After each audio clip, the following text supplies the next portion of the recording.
Aujourd'hui, je vais vous raconter une histoire vraie. Une histoire qui a été vécue par moi. C'est dire que cette vidéo est à la fois une capsule éducative et basée sur l'expérience du vécu. Les choses commencent en 2008. Nous sommes contactés par un homme d'affaires guinéen qui nous passe la commande de 10 000 tonnes de sucre.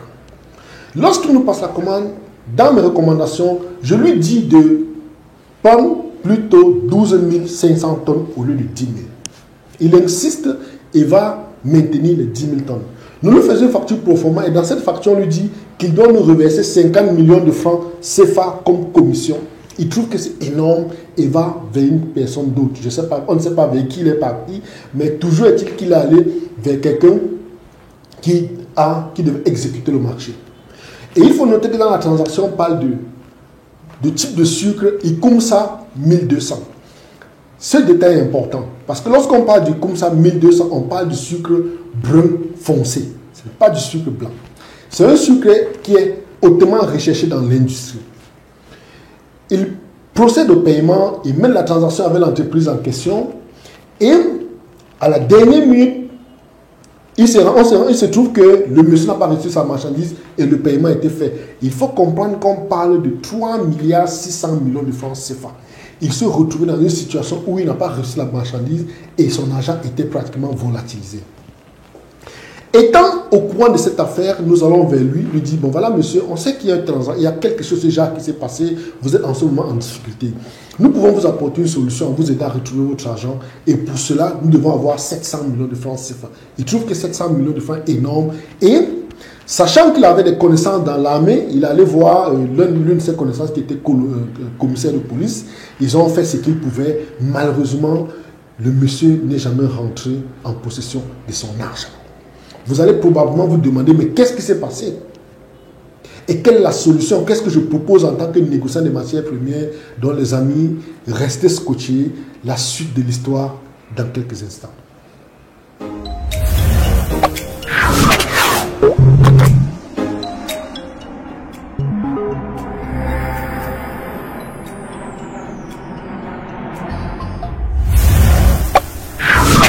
Bienvenue les amis, pour ceux qui ne me connaissent pas, je suis Ernest Chakunte, plus connu sous le nom de Coach Ben, je suis négociant des matières premières, responsable du groupe Alliance Golf. Vous pouvez retrouver notre site internet en allant sur internet, taper www.groupe sans e-du6 Alliance Golf, golf avec gulf.com.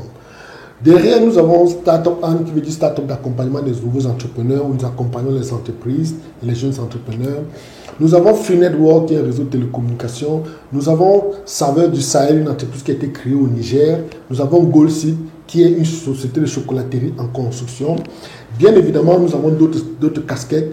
Entre autres, nous avons le premier site de négoce des matières premières créé typiquement par les Africains, qui est Comutron, qui veut dire tout simplement Commodity Trading Online. Et la cerise sur le gâteau, ayant compris que les négociants que nous formons devaient être en groupe, nous avons décidé de mettre sur pied, ou bien de créer la première association des négociants africains, qui veut dire tout simplement ANA, Association des négociants africains. Une association qui regroupe les négociants que nous formons, les négociants africains à travers le monde, et derrière, nous sommes en partenariat avec des banques, des financiers, des agents d'assurance, des agents de transport. C'est dire que derrière, il y a beaucoup de choses. Et la suite de l'histoire est typiquement identique à celle que je vous ai racontée dans la première partie. Mais sauf que je vais d'abord vous raconter une histoire qui s'est passée tout récemment, une histoire qui a secoué le monde du négoce, qui a secoué le monde de la finance internationale et que malheureusement très peu ne sont pas au courant. Pourtant, on a parlé de très grosses sommes. À la fin, vous comprendrez le rapport et la similitude entre les deux. Et je vous ferai une conclusion avec des idées et des conseils. C'est dit, restez connectés.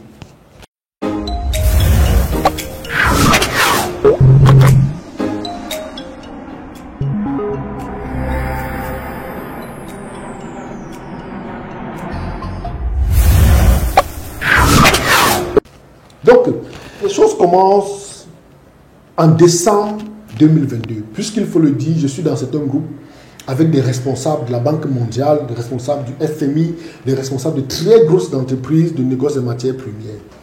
Il y a une histoire qui a fuité dans ce groupe, dans l'un de nos groupes, où on disait qu'il y a un certain Pratik Gudpal, un homme d'affaires indien, qui a abusé d'une très grosse entreprise de négoce dont tout le monde connaît, Trafigura. Et l'entreprise a perdu 577 millions de dollars dans une transaction de nickel. On parle ici de plus de 354 milliards de francs CFA. Comprenez, une escroquerie qui se base sur plus de 354 milliards de francs CFA. Ça se passe comment? Il se trouve que l'entreprise a passé la commande au groupe de l'homme d'affaires indien, parce qu'il a un groupe d'entreprises, et la marchandise a été livrée en haute mer. Il n'a pas été livré. Ils ont acheté la marchandise en haute mer. Lorsqu'ils prennent le conteneur, lorsqu'ils passent la commande, ils font tout le paiement. L'entreprise qui doit acheter récupère la marchandise, entre en possession des documents, et une fois que la marchandise est en transit au port d'Anvers, on fait une analyse test. Et dans cette analyse test, on se rend compte que les conteneurs ou bien la cargaison n'avaient pas du nickel. Et on se retrouve avec une ardoise de plus de 354 milliards de francs CFA. Comprenez l'alliance. Et la société ne pourra pas faire du bruit. Qu'est-ce qu'elle a fait? Elle a pris le temps d'abord de faire des investigations pour se rassurer qu'il n'y a pas de complicité interne. Et ce n'est que le 8 février, quelques jours de cela, je dis bien le 8 février 2023, qu'elle a fait un communiqué annonçant avoir été escroquée, avoir été victime d'une fraude de 354 milliards de francs CFA. What's this about? Well, you know, Trafigura has become one of the world's largest energy and metals traders, and they had never actually opened the containers in the manner that they were trading. And when they did so recently, after a 2-month investigation, they found there was no nickel in the containers. As a result, they believe that they have been the victims of systemic fraud. They're now taking legal action against an Indian businessman and some companies associated with that, and they're taking a $577 million impairment as a result of the fraud. People close to the matter say the group's head of nickel and cobalt trading is leaving the company, but Trafigura says it doesn't believe anyone at the company was actually complicit in the fraud. Une entreprise aussi grosse, une entreprise avec tous les codes juridiques, avec tous les plus grands avocats du monde, avec tous les plus grands financiers, puissent se retrouver dans une magouille aussi pareille, aussi grotesque. C'est où vous comprendrez pourquoi la première histoire a un rapport avec celle que je suis en train de vous raconter présentement. Il faut savoir que l'entreprise Trafigura se positionnait véritablement sur le marché du nickel. Et maintenant, pourquoi essentiellement le nickel? Le nickel est un minerai très facile à exploiter. En plus d'être facile à exploiter, c'est un minerai qui est utilisé dans plusieurs secteurs. Entre autres, vous allez voir les véhicules, les pots catalytiques. Le nickel est utilisé dans les pots catalytiques. Il est utilisé dans les monnaies. Tout ce qui utilise les pièces de dollars américains, le dollar canadien, les pièces de 1 et 2 euros, il y a du nickel autour. C'est un produit, c'est un matériau qui se mélange avec le chrome parfois pour avoir ce qu'on appelle, vous allez voir les jantes à lui, on appelle ça, c'est le mélange de nickel et de chrome qui nous donne des jantes à lui. Et par la suite, le nickel est un produit inoxydable, donc on utilise beaucoup le nickel en cuisine. Partant de là, c'est quelque chose qui est beaucoup recherché. Maintenant, il faut savoir qu'un conteneur de nickel coûte minimum 500 000 dollars.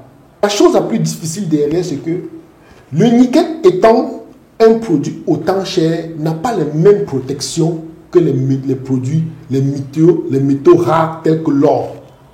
On n'a pas les mêmes protections, ça n'a pas les mêmes mesures de sécurité. C'est la raison pour laquelle il y a beaucoup d'arnaques dans ce secteur. Le nickel étant hautement recherché, la majorité des fraudeurs passent par là pour pouvoir abuser des gens. Ceci, c'est une information que je mets à la disposition des jeunes négociants qui vont rentrer dans le secteur. Qui veulent se lancer dans le négoce des minerais parce que j'ai des dizaines de personnes qui viennent vers moi. Coach Ben, s'il te plaît, j'ai veux une formation sur le négoce des minerais. Si vous n'avez pas ces secrets, vous allez vous faire facilement gruger. Il faut se poser la question, comment se fait-il qu'une entreprise aussi grande telle que Trafigura puisse se faire abuser? Ça repose sur des éléments très simples, des éléments que tout le monde peut commettre comme erreur. Parce que plus on va les envoyer des faux produits, ça c'est sûr, c'est des faux produits qu'on met dans le conteneur. On va les envoyer les faux certificats d'origine, les faux tests d'analyse, les faux certificats d'entreposage, les faux connaissements. Et ensuite, qu'est-ce qu'ils reçoivent? Ils ne peuvent recevoir que des faux produits. Maintenant, comprenons le rapport entre la première histoire et celle-ci. Tout se passe en mer. C'est dire que Trafigura n'est pas allé dans une usine acheter du nickel. Trafigura a acheté une cargaison de nickel en pleine mer. C'est ce qu'on appelle généralement dans le monde du négoce le HSS, qui veut dire High Sea Sell. Donc, et comprenez comment c'est magnifique. À la fois, c'est vrai que c'est beaucoup d'argent qui est perdu, mais je veux que vous compreniez l'intelligence économique derrière. Le négociant ou bien l'homme d'affaires qui nous avait contacté en 2008 avait elle également acheté du sucre en haute mer. Sauf que, qu'est-ce qu'elle a acheté? Elle avait acheté quelque chose d'autre en dehors du sucre. Lorsque la cargaison est arrivée au port de Conakry, on a ouvert. N'oubliez pas que je vous avais dit qu'elle avait, l'entreprise, l'homme d'affaires nous avait demandé du Ikumsa 1200. Vous allez voir quelque part, on parlera de Ikumsa 600-1200. On parle du sucre brun foncé. Et ça ressemble à quoi? Ça ressemble au sable. Il avait reçu une cargaison de sable à la place du sucre, malheureusement.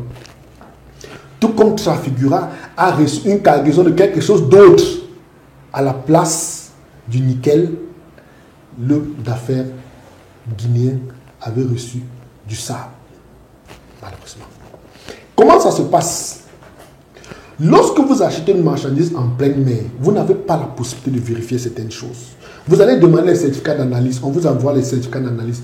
Est-ce que vous allez en pleine mer vérifier? On vous dit que la cargaison est peut-être, je dis n'importe quoi, au large de Libye. Vous n'irez pas demander à monter sur le navire vérifier. Et c'est ce qui s'est passé avec Trafigura. Et effectivement, la même chose s'est passée avec l'entreprise, avec l'homme d'affaires guinéen. Il a fait l'achat en haute mer. Et une fois sur place, le virement est fait. Il se rend compte qu'il a été roulé dans la farine. Et même des très grosses boîtes le font. Ce n'est qu'un exemple pour que vous puissiez bien comprendre. Je ne cherche pas à vous faire comprendre que les achats des produits en haute mer sont prohibés ou bien vous n'allez pas le faire. Non, faites-le, mais c'est bien encadré. Maintenant, j'ai envie que vous puissiez, que vous posez une question. Est-ce qu'une entreprise telle que Trafigura, qui perd un montant aussi colossal, est-ce que c'est la première fois que ça se passe dans le monde des négoces de matières premières? Je viens vous parler de ça aujourd'hui. Ça se passe régulièrement.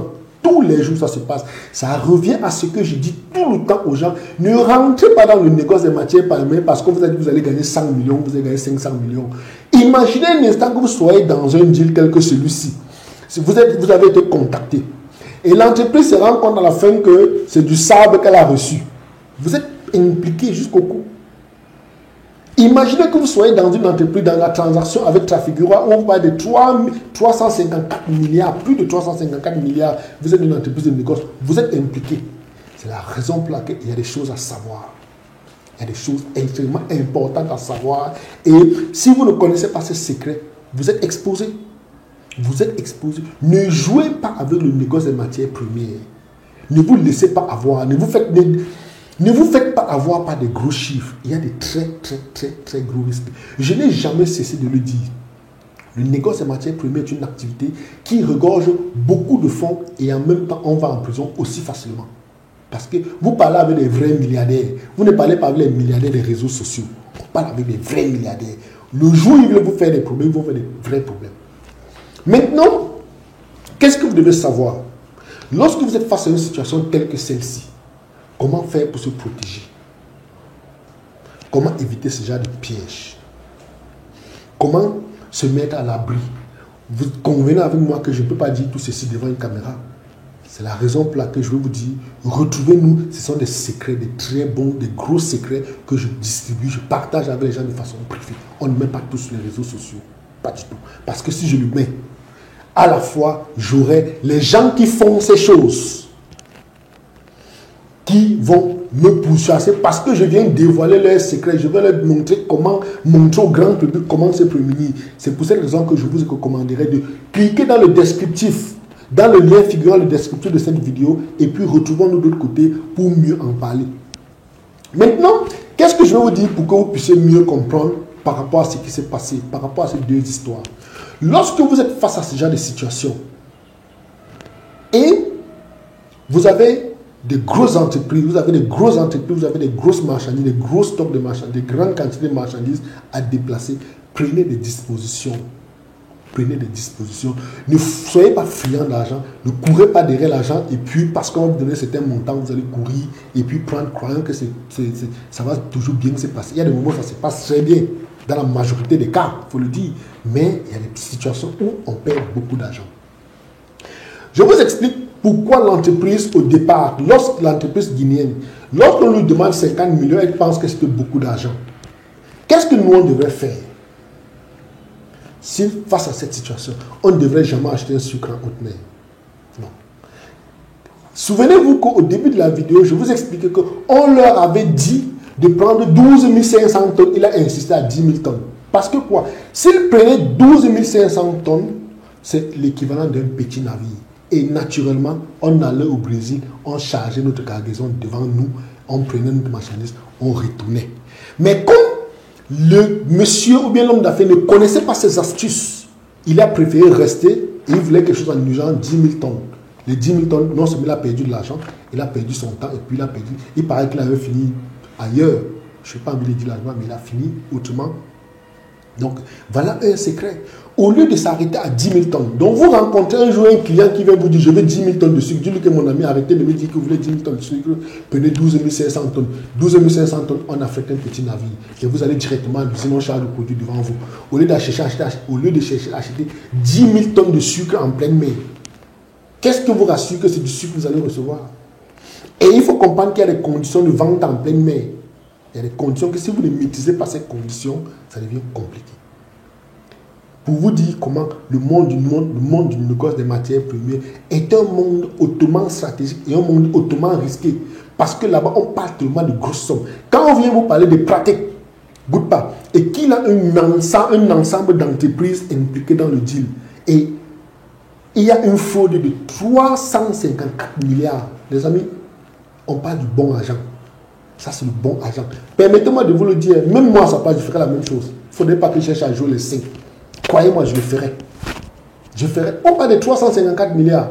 On ne parle pas de 5 milliards, 10 milliards. 354 milliards. Vous comprenez la nuance? Et combien d'Africains, ou bien combien d'entre nous ont la capacité de pouvoir faire ce genre d'affaires? On sera toujours dans les petites choses de 500 millions, 200 millions, on insulte les gens partout qu'on a beaucoup d'argent. Non, on parle de vraies sommes. Pour vous dire que, les amis, apprenez à vous mettre dans des secteurs qui portent. Apprenez à vous mettre dans des vrais secteurs. Sortons dans les petites choses. Sortons dans la distraction, sortons dans le bavardage. Pour ceux qui seront avec nous aux Seychelles, dans quelques jours du 22 au 27, je partagerai avec vous beaucoup d'autres secrets. Je mettrai à votre disposition des grosses choses, des choses dont vous n'imaginez même pas qu'elles existent. Pour cette raison, si vous êtes prêts, vous avez les moyens, il est temps pour vous de nous retrouver en cliquant dans le lien qui figure dans le descriptif de cette vidéo et retrouvons-nous tous aux Seychelles parce qu'il y a beaucoup de choses à se dire. Beaucoup de choses. Merci d'avoir été là. J'espère que vous avez appris quelque chose. Merci surtout de partager parce que si vous avez aimé, encouragez-nous en partageant, invitez vos amis, invitez vos contacts, en copiant le lien et envoyez pour que le plus grand de personnes soient au courant. Parce que ce n'est que comme ça qu'on peut faire véhiculer le message, ce n'est que de cette manière qu'on peut faire passer l'information. Parce qu'autour de nous, on a des hommes d'affaires qui tombent dans ce genre de pièges tout le temps. Les amis, merci infiniment d'avoir été là. C'est un plaisir de vous avoir nombreux. À bientôt. Love you, à la fin.